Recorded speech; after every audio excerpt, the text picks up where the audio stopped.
ശാപമോക്ഷത്തിനായി കാത്തുകിടക്കുന്ന ഒരു കനാലുണ്ട് എറണാകുളം പൊന്നുരുന്നി ഈസ്റ്റ് പുഞ്ചത്തോട്. മാലിന്യം നിറഞ്ഞ് ഒഴുക്ക് നിലച്ച പുഞ്ചത്തോടിന്റെ പരിസര പ്രദേശങ്ങളിൽ താമസിക്കുന്നവരും വലിയ ദുരിതത്തിലാണ്. കൊതുക് ശല്യത്താൽ വീർപ്പുമുട്ടിയിരിക്കുകയാണ് ഇവിടെ പ്രദേശവാസികൾ. അങ്കണവാടിക്കും പ്രാഥമിക ആരോഗ്യ കേന്ദ്രത്തോടുമൊക്കെ ചേർന്നാണ് ഈ തോട് ഇങ്ങനെ മാലിന്യം നിറഞ്ഞ് കൊതുകുകൾ കൊണ്ട് നിറഞ്ഞൊഴുകുന്നത് എന്നതാണ് ഇവിടുത്തെ ദുരവസ്ഥ. ആ റിപ്പോർട്ട് കാണാം. തെളിനീരായി ഒഴുകിയിരുന്ന തോട് പിന്നീട് മനുഷ്യന്റെ ക്രൂരതയുടെ മറ്റൊരു മുഖമായി മാറിയ പുഞ്ചത്തോട്.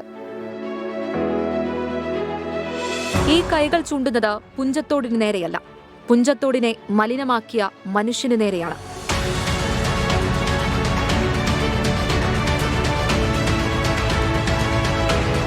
കൊച്ചിൻ കോർപ്പറേഷൻ 46, 48 ഡിവിഷനിലൂടെയാണ് പുഞ്ചത്തോട് ഒഴുകുന്നത്. കൃത്യമായി പറഞ്ഞാൽ പൊന്നുരുന്നി ഈസ്റ്റ് റോഡ്. ഒരു കാലത്ത് തെളിനീരായി ഒഴുകിക്കൊണ്ടിരുന്ന പുഞ്ചത്തോട് ഇന്ന് കൊതുകുകളുടെ വിഹാര കേന്ദ്രമാണ്. സമീപത്തെ ഹോട്ടലുകളിൽ നിന്നും ഒഴുക്കിവിടുന്ന മാലിന്യമെല്ലാം ചെന്നടിയുന്നത് ഇവിടെയാണ്.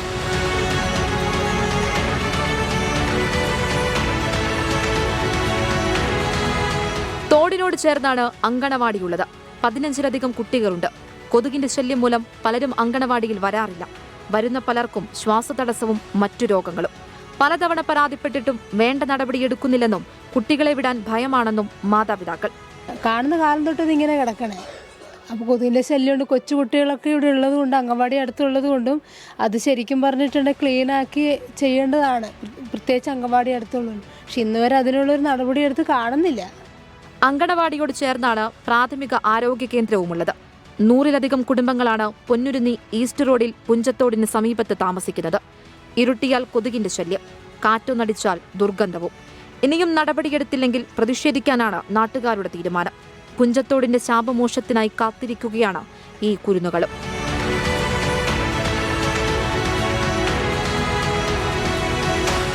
പുഞ്ചത്തോട് കേഴുകയാണ് തെളിനീരായി ഒഴുകാൻ വേണ്ടി. പക്ഷേ ആ കരച്ചിൽ ആരും കണ്ടഭാവം നടിക്കുന്നില്ല എന്ന് മാത്രം. കാണണം, കണ്ടിരിക്കണം. ക്യാമറാമാൻ അനന്തു പി നായറിനൊപ്പം ആൻമരിയ സണ്ണി, 24 കൊച്ചി. പൊതുജനം കഴുതയല്ല സാർ. ഈ ആ പ്രദേശത്തിന്റെ ദുസ്ഥിതിക്ക് എന്നാണ് ഒരു പരിഹാരം ഉണ്ടാകുക എന്നാണ് ഇവിടെയുള്ള ആളുകൾ ചോദിക്കുന്നത്. നാട്ടുകാരുടെ കൂടുതൽ പ്രതികരണങ്ങളിലേക്ക്. നമ്മുടെ ഇവിടെ മാലിന്യം കെട്ടിക്കിടക്കുന്നത് എല്ലാവർക്കും ബുദ്ധിമുട്ടുള്ള കാര്യമാണ്. ഇവിടെ അംഗനവാടിയിലെ കുട്ടികൾ പഠിക്കുന്നുണ്ട്, പിന്നെ ഹെൽത്ത് മുകളിലുണ്ട്. ഒരുപാട് കൊതുക് ശല്യമെല്ലാം ഉള്ളത് കൊണ്ട് എല്ലാം വൃത്തിയാക്കണത് തന്നെയായിരിക്കും നല്ലത്. ഈ വൃത്തിയുടെ അങ്ങോട്ട് മാറി കിട്ടുകയാണെങ്കിൽ കുട്ടികൾക്കാണെങ്കിലും നല്ലതല്ലേ. പിന്നെ രോഗികളായി തീരണത് നല്ലത്. നമുക്ക് ആ വേസ്റ്റ് എല്ലാം മാറ്റി ഒഴിവാക്കണത് ഏറ്റവും നല്ലത്.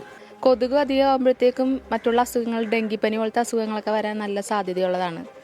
ചെയ്യുന്നില്ല. അഴുക്ക് ദുർഗന്ധവും കൊണ്ടും കൊതുക്, ഈച്ച ഇതെല്ലാം കൊണ്ട് വളരെ ബുദ്ധിമുട്ടാണ്. കുട്ടികളാണ് ഇവിടെ ഇരിക്കണമെന്നുള്ള ഓർമ്മ പോലും അധികാരികൾക്കില്ല.